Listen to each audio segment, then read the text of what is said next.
एक राक्षस की कहानी। हम सभी बाइबल में बताई गई डेविड और गोलियत की कहानी जानते हैं। गोलियत एक राक्षस था। उसने हर आदमी के दिल में अपनी दहशत बैठा रखी थी। एक दिन 17 साल का एक भेड़ चराने वाला लड़का अपने भाइयों से मिलने के लिए आया। उसने पूछा, तुम लोग इस राक्षस से लड़ते क्यों नहीं हो? उसके भाई गोलियत से डरते थे। उन्होंने जवाब दिया, क्या तुमने देखा नहीं कि वह इतना बड़ा है कि उसे मारा नहीं जा सकता?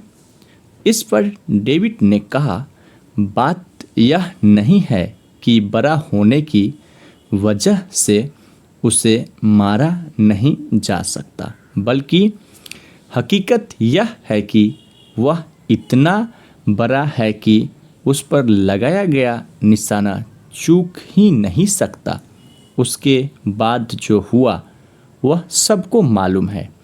डेविड ने उस राक्षस को गुलेल से मार डाला।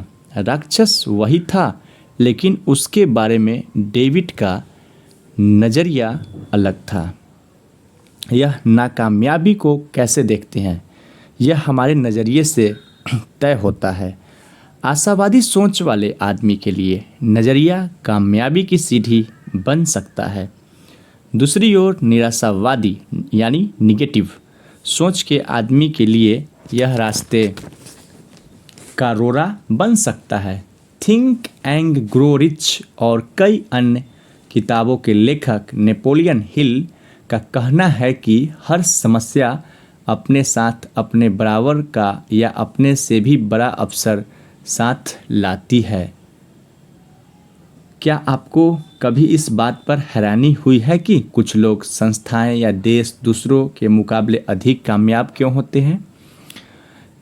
इसमें कोई राज नहीं छिपा है। वे अपने इसलिए कामयाब होते हैं कि वे दूसरों के मुकाबले अधिक असरदार ढंग से सोचते हैं और काम करते हैं। वे अपनी सबसे कीमती जायदाद यानी लोगों में निवेश करते हैं।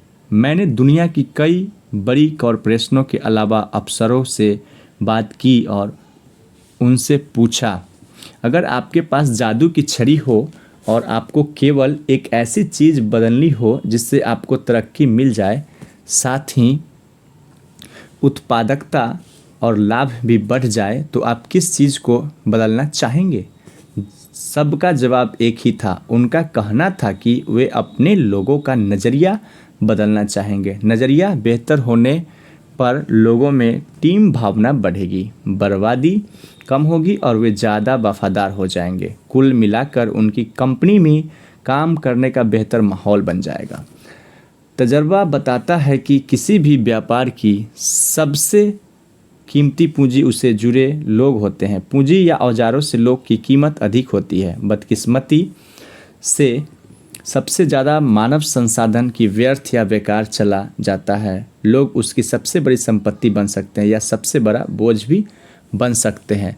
तो दोस्तों, आपने एक छोटा सा स्टोरी के माध्यम से मैं आप लोगों को बताना चाह रहा था कि सिस्टम कितना इम्पोर्टेंट है। चाहे घर में हो, चाहे कंपनी में हो, चाहे समाज में हो, चाहे आप एक तरह से देखा जाए तो संविधान को भी ले लीजिए, सब सिस्टम के अकॉर्डिंग चलता है।